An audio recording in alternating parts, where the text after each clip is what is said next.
হাইরে জ্যাম আজকে রাস্তার মধ্যে বইসা থাকতে থাকতে কোমর ব্যথা হয়ে গেছে। 15 মিনিটের রাস্তা 1 ঘন্টা লাগছে। এত জ্যাম রাস্তার মধ্যে আমি কখনো দেখি নাই।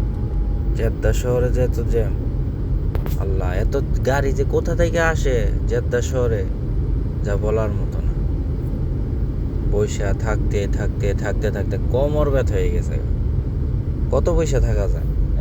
15 মিনিটের রাস্তা 1 ঘন্টা, তাও মানে জ্যামই ছুটে না। তো লাস্ট মুহূর্তে ভাবলাম একটু ভিডিও করি, তো একটু ভিডিও করলাম আর কি।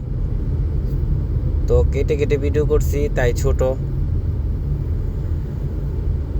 জেদ্দা শহরে এত বিজি হইছে এখন যা বলার মতন, আগে এতটাই বিজি আছিল না। এটা হচ্ছে আপনার তাহালিয়া রোড।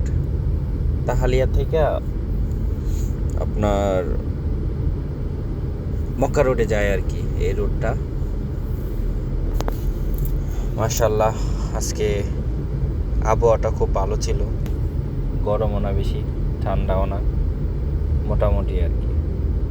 তো কে কোথা থেকে দেখতেছেন ভিডিওটা জানাবেন, কার কাছে কেমন লাগে আমার ভিডিও এটাও বলবেন, কারণ আমি নতুন ভিডিও করতেছি।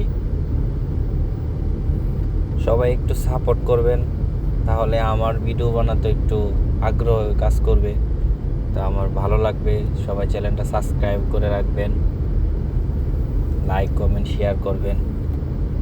তো আশা করি আপনারা সাপোর্ট করবেন, সাপোর্ট করলে আমি এগিয়ে যেতে পারবো, সৌদি আরবের রাস্তাঘাট আপনাদেরকে দেখাবো ইনশাআল্লাহ। নতুন তো এরকমভাবে ভিডিও করতেও পারি না, যে এতটা মানুষের মতো সুন্দরও হয় না। তো দেখতে থাকেন আপনারা জেদ্দা শহর। আর সবচেয়ে বেশি জ্যাম লাগার কারণ হচ্ছে এখানে তো এখন মহিলারা গাড়ি চালায়, তো মহিলারা তো এত পুক্তা গাড়ি চালাইতে পারে না, এই জন্য মহিলারা বেশিরভাগই জ্যাম লাগায়। ডেইলি তো রাস্তাঘাটে 2-1 অ্যাক্সিডেন্ট হয়ই। দেখা যেতেছে মহিলারা যাইবো ডানে দিয়ে রাখে ইন্ডিকেটার বামে, তো ওই পিছনের গাড়িটা তো আর বোঝে না, হয়তো যাইবো বামে বা ডাইনে, তো ইন্ডিয়ার গাড়ি মনে করে লাগাই দেয়। তো লাগাইলে এইখানে তো জ্যাম হইছে তো হইছে, এত জ্যাম হয় যা বলার মতো না। যতক্ষণ পর্যন্ত ইন্স্যুরেন্স কোম্পানি না আসবো, পুলিশ না আসবো, এতক্ষণ পর্যন্ত এই রাস্তার মধ্যে জ্যাম থাকি।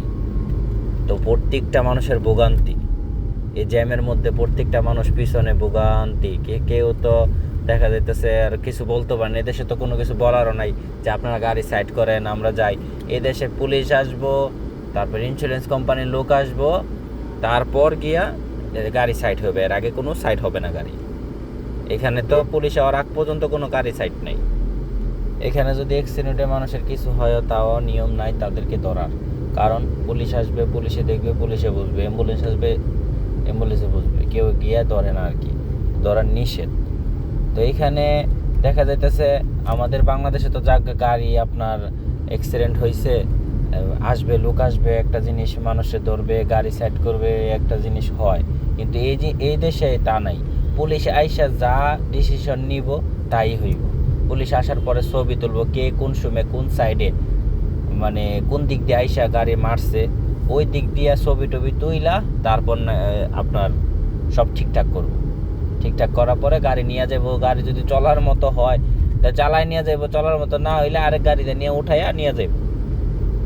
নিয়ে যাইব, যাওয়ার পরে আপনার মোবাইলে মেসেজ আসবো যে যদি আপনার ইন্স্যুরেন্স থাকে তো ইন্স্যুরেন্সে আপনারে টাকা দিব, যে যতটুকু অ্যাক্সিডেন্ট ক্ষয়ক্ষতি হয়েছে তার অনুমানে আপনারা টাকা দিয়ে দিবে।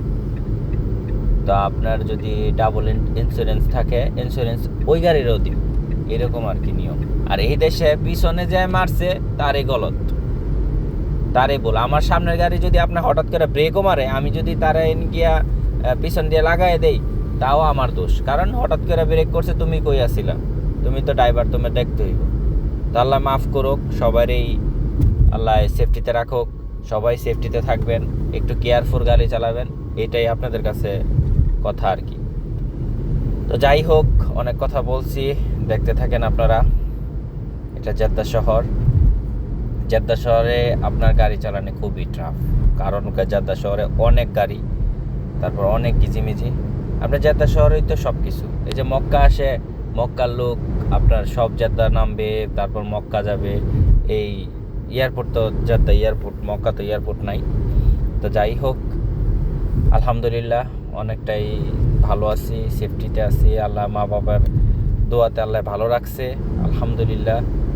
আপনারা ভালো থাকবেন, সুস্থ থাকবেন, সবসময় দোয়া করি। যারা সৌদিতে গাড়ি চালাচ্ছেন বা দেশে ড্রাইভার দেশেও গাড়ি চালাচ্ছেন, তারা সবসময় সেফটিতে গাড়ি চালানোর চেষ্টা করবেন ভাই।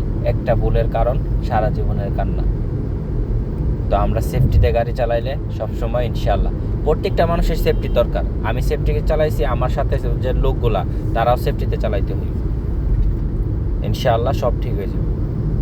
যাই হোক, আপনারা সুস্থ থাকুন, ভালো থাকুন, ইনশাআল্লাহ।